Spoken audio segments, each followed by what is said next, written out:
नमस्कार दोस्तों, मैं दीपक छारा और आज हम बात करेंगे 10th क्लास का जो है चैप्टर है हमारा रियल नंबर्स। और उसमें हम सेकंड एक्सरसाइज में फंडामेंटल थ्योरम ऑफ अर्थमेटिक की बात करेंगे। फंडामेंटल थ्योरम ऑफ अर्थमेटिक हमें क्या कहती है कि कोई भी कंपोजिट नंबर जैसे 30 है, 15 है, कोई भी भाज्य संख्या जिसको हम हिंदी में बोले हैं उसको हम लिख सकते हैं किसके रूप में? प्राइम फैक्टर्स के रूप में, अभाज्य गुणनखंड के रूप में। और वो जो अभाज्य गुणनखंड हैं वो हमारे यूनिक होंगे। एक नंबर के लिए वो यूनिक है, 30 के लिए वो जितने फिक्स हैं कि ये होंगे अभाज्य गुणनखंड, ये होंगे इसके प्राइम फैक्टर्स, वो यूनिक होंगे। जैसे उनका ऑर्डर जो है वो अलग अलग हो सकता है। 30 के जो है फैक्टर्स करने के लिए मैं किसी को बोलूंगा, प्राइम फैक्टर्स के लिए बोलूंगा, तो सभी बच्चों का जो आंसर है वो क्या आएगा? देखिए 30 के मैं फैक्टर्स करने के लिए कहता हूं तो ये आएंगे, फिर 3 से, फिर 5 से, तो इसके फैक्टर्स आएंगे 2 इंटू 3 इंटू 5। यानी कि कोई 2 इंटू 3 इंटू 5 लिख दे, कोई 5 इंटू 2 इंटू 3 लिख दे, वो कोई मैटर नहीं करता। लेकिन ये मैं निकालूंगा तब भी यही आने हैं, कोई दूसरा बच्चा निकालेगा तो भी यही आएगा। ये यूनिक होंगे प्रत्येक कंपोजिट नंबर के लिए। इसी तरह से 15 के फैक्टर्स अगर करेंगे हम तो ये आएगा। अब जब दूसरी एक्सरसाइज हम कर रहे हैं तो इनकी हमें जरूरत क्या पड़ी? जैसे और कोई नंबर ले लेते हैं। 45 हमने लिया तो 45 के फैक्टर्स कीजिए। पहले छोटे से हम शुरू करते हैं, 3 से, फिर अगेन 3 से हो रहा है, फिर 5 से, तो ये हो गया 3 इंटू 3 इंटू 5। और 125 ले लिया जैसे मैंने, तो 5 से करते हैं, 5 25 और 5 जा और 5 1 जा, तो ये 125 के हमने फैक्टर्स लिख लिए, 5 इंटू 5 इंटू 5। अब इनको हम एक्सपोनेंट्स के रूप में भी लिख सकते हैं। 5 जो है इसमें 3 बार आया तो 5 रेज पावर 3 मैंने लिख दी। इसमें 3 जो है 2 बार आया था तो 3 raise power 2 into 5 raise power 1। यहाँ पे 3 इंटू 5, 3 रेज पावर 1 और 5 रेज पावर 1।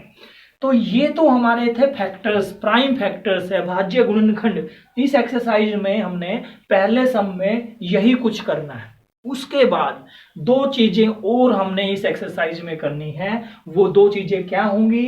वो हमने HCF निकालना है और वो हमने LCM निकालना है। HCF highest common factor. अब हाईएस्ट कॉमन फैक्टर जब निकालेंगे और प्राइम फैक्टर्स का यूज करके हम निकालना है। देखिए HCF हमने फर्स्ट एक्सरसाइज में भी निकाला था, वहां पे हमने यूक्लिड्स डिवीजन लेमा का यूज किया था। लेकिन अब सेकंड एक्सरसाइज में यहां पे हम किसका यूज करेंगे? प्राइम फैक्टर्स का, अभाज्य गुणनखंड का। तो HCF निकालते टाइम सबसे पहला काम हमने क्या करना है, ये हमने इस तरह से फैक्टर्स करने हैं और इनको इनकी पावर के रूप में, इनकी घातों के रूप में हमने लिख लेना है। जब HCF हम निकाल रहे हैं, मान लिया इन दोनों नंबर्स का HCF निकालने के लिए कह दे कि 45 का और 125 का HCF निकालिए, तो इनकी जो कॉमन चीजें हैं वो हमने लेनी है। और इन दोनों में से, कॉमन में से जो हमारी स्मॉलेस्ट डिग्री है, छोटी घात है, वो हम लेंगे। इन दोनों में से छोटी घात जो है वो कितनी है? 5 है। 5 की घात 1 है, इसमें भी है, इसमें भी है, लेकिन इसमें 5 की घात 3 है और इसमें 5 की घात कितनी है? 1 है। तो इन दोनों में से छोटी जो है वो यहाँ पे, इसलिए इसका HCF हम कितना लेंगे? 5 रेज पावर 1। दूसरा, जब हम LCM निकालते हैं तो LCM क्या होगा? उन दोनों के फैक्टर्स में से जो हमारी बड़ी घात है वो लेंगे। अब इसमें 3 नहीं है तो इसमें 3 की घात जितनी थी वो ले ली हमने। फिर हमने इसमें 5 देखा, 5 में बड़ी घात जो है, बड़ी एक्सपोनेंट जो है नीचे वाली है, इसलिए हमने ये ले ली। उन दोनों में से जो बड़ी डिग्री होगी वो हमारा आंसर होगा। तो ये हो जाएगा 9 और ये हो जाएगा 125। तो ये गुणा कर लेते हैं, ये हो जाएगा 9 पंजे 45 और 12 निम्मे 108 और 4 112। ये और HCF इसका कितना है 5। एक तो चीज थी ये जो हम इस एक्सरसाइज में करेंगे। दूसरी चीज इस एक्सरसाइज में हम क्या करेंगे, ये जो HCF और LCM की मल्टीप्लाई आएगी, ये जो है इस एक्सरसाइज के लिए एक हमारा फॉर्मूला है। इन दोनों नंबर्स की मल्टीप्लाई होगी, इनके HCF और LCM की मल्टीप्लाई होगी इन दोनों नंबर्स की मल्टीप्लाई के इक्वल। यानी कि जो हमने HCF और LCM निकाला है 5 और 1 1 2 5, इन दोनों की गुणा क्या है, ये दोनों एक HCF है और एक LCM है, इन दोनों की गुणा इन दोनों नंबर्स के बराबर होगी। ये दोनों नंबर्स हमारे कितने हैं 45 और 125। तो यहां से हम ऐसे इसके आंसर को हम जो है वेरीफाई कर सकते हैं कि हमने जो निकाला है वो हमारा ठीक है कि नहीं है। तो उसके लिए HCF into LCM is equal to the product of both two numbers. Exercise में से हम यहाँ पे सम ले लेते हैं। जैसे एक्सरसाइज का ही एक सम है, फर्स्ट सम का हम फोर्थ पार्ट देखें तो वहां पे इसने दिया एक नंबर 5005 और इसके लिए इसने कहा है कि इसके फैक्टर्स कीजिए। फैक्टर्स करने के लिए तो सबसे पहले हमने देखा कि ये जो है 5 से डिवाइड होता है, हमने 5 से कर दिया।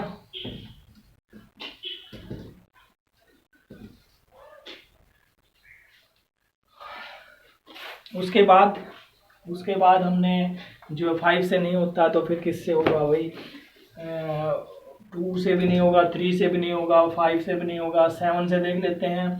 7 1 जा 7 बचेगा 30, 7 चौके 28, 7 से होता है, 7 से डिवाइड कर लीजिए। तो 7 से करेंगे, 7 1 जा 7, 30 हो गया, 7 चौके 28, 2 बच गया, 7 3 21।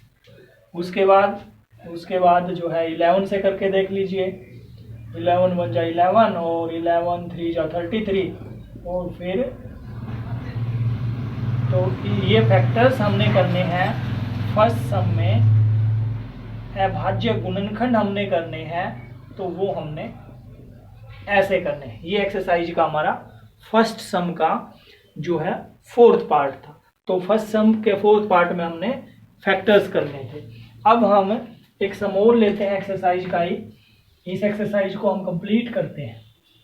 तो कंप्लीट में हम देखेंगे सेकंड सम जो है उसमें इसने कहा है कि दो नंबर्स दिए हैं 26 और 91, इन दोनों का LCM निकालिए और HCF निकालिए।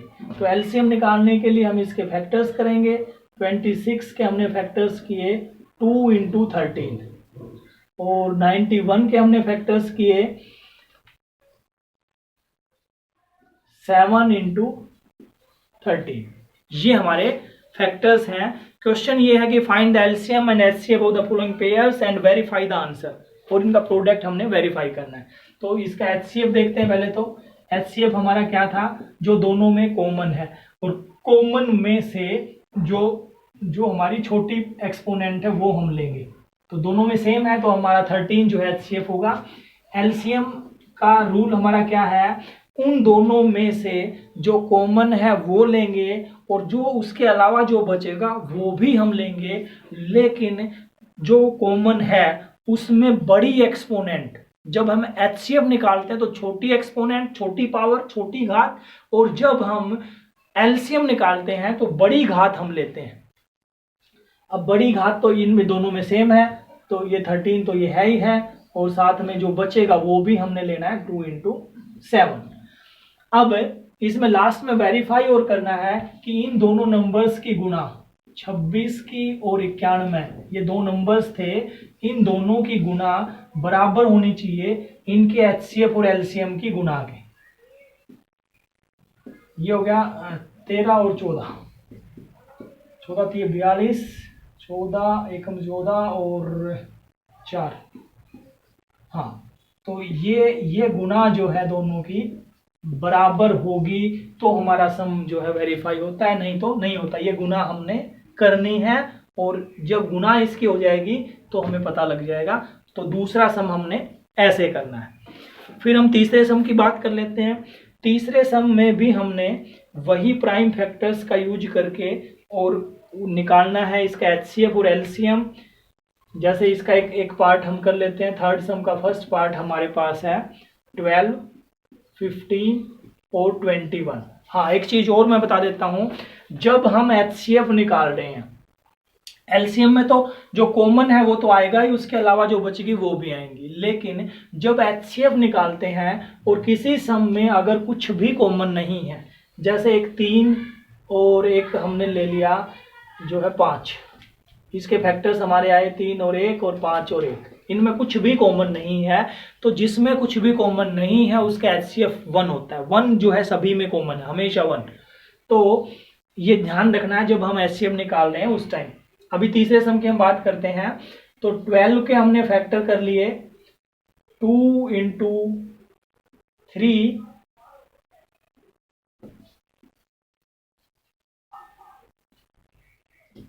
2 इंटू 2 इंटू 3।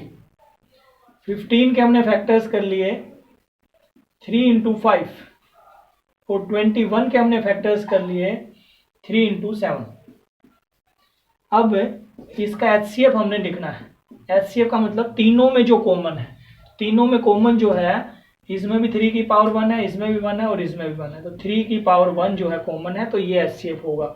एलसीएम की बात कर लेते हैं। एलसीएम की बात जब करेंगे तो जो कॉमन है उनमें से बड़ी पावर तो किसी में है नहीं, तीनों में सेम है, तो 3 रेज पावर 1 इंटू जो इसको हम लिखेंगे 2 raise power 2 into 3 raise power 1। हाँ, तो अब जो बचेगा उसमें बड़ी पावर, अब इसमें बड़ी पावर एक तो बचती है 2 रेज पावर 2 और इसमें हमारा बचता है 5 रेज पावर 1 और इसमें हमारा बचता है 7 रेज पावर 1। तो ये एलसीएम होगा। इनकी गुना और करनी है हमने, 3 गुना 4 गुना 5 गुना 7,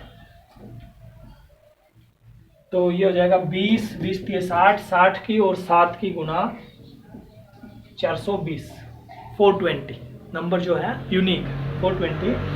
तो इस तरह से हमने एक्सरसाइज का थर्ड सम हमने करना है।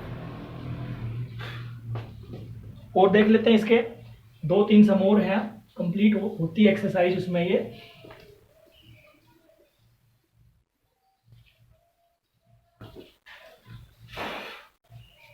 फोर्थ सम है एक्सरसाइज का कि एचसीएफ और एचसीएफ जो है महत्तम समापवर्तक 306 और 657 का वो 9 है, और एलसीएम की अगर बात करें 306 और 657 का वो आपने निकालना है।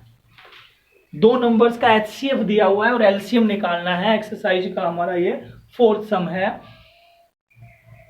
फोर्थ सम है। तो हमें पता है कि 2 नंबर्स की मल्टीप्लाई किसके इक्वल है, उन दोनों नंबर्स के एचसीएफ और एलसीएम के इक्वल है। उन दोनों नंबर्स के एचसीएफ और एलसीएम के इक्वल है। तो एचसीएफ के एलसीएम इन दोनों को हम लिखेंगे अगर 306 और 657, इन दोनों का एचसीएफ जो है 9 है और एलसीएम हमें निकालना है। तो ये 9 जो है ये इधर जाएगा, इसके भाग में हो जाएगा, तो यहां से इसको मैं हटा के इसके डिवाइड में ले लेता हूं और ये एलसीएम के इक्वल आएगा। तो ये कैंसिल,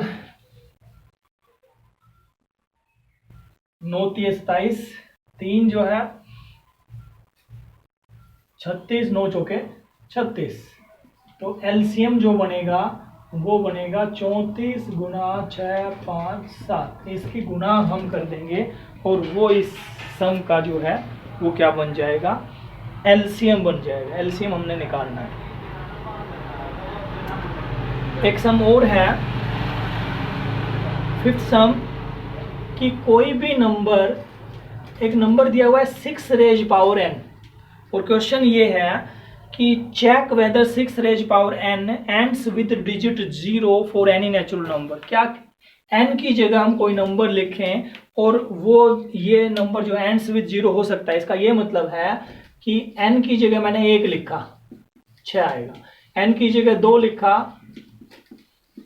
36 आएगा, 3 लिखूंगा फिर से एक बार 6 से गुना कर दूंगा 216 आएगा। तो इस तरह से लिखता जाऊं तो क्या n की जगह मैं कोई ऐसा नंबर लिख सकता हूं कि लास्ट में मेरे पास 0 आ जाए? तो आप ये सीक्वेंस देख सकते हैं, ऐसा नहीं है। अब ये नहीं है, ये तो मुझे पता है और आपको भी पता है, लेकिन इसको हम प्रूव कैसे करें?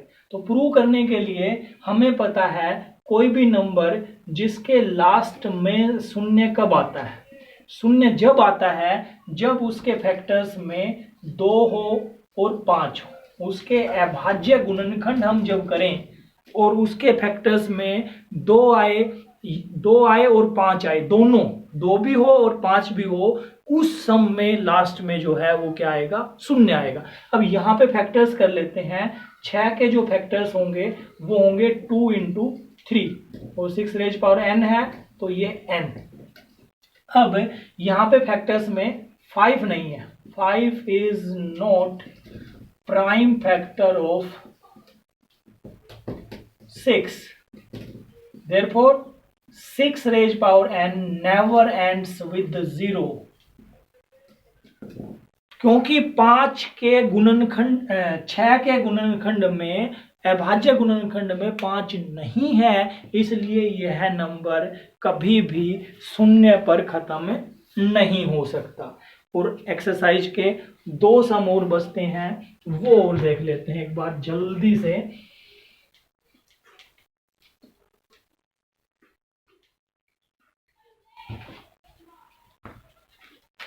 एक नंबर दिया हुआ है 7 × 11 × 13 + 13 और क्वेश्चन ये है explain this is composite number.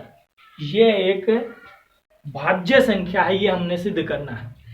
तो कंपोजिट नंबर के लिए मैं आपको बता देता हूं कि कंपोजिट नंबर या भाज्य संख्या क्या होती है। वो संख्या जिसके 2 से ज्यादा जो है प्राइम फैक्टर होते हैं, वो भाज्य संख्या होती है। जैसे 6 है, तो 6 के फैक्टर्स अगर करें 1, 2 और 3 फैक्टर हो गए, यानी कि 2 से ज्यादा हो गए तो ये हमारी भाज्य है। 5 है, 5 के सिर्फ 2 बनेंगे फैक्टर्स, 1 और 5, तो ये भाज्य नहीं है। जिसके 2 से ज्यादा होते हैं वो हमारी कंपोजिट होती है, भाज्य होती है। तो यहाँ पे इस नंबर में हमने यही सिद्ध करना है।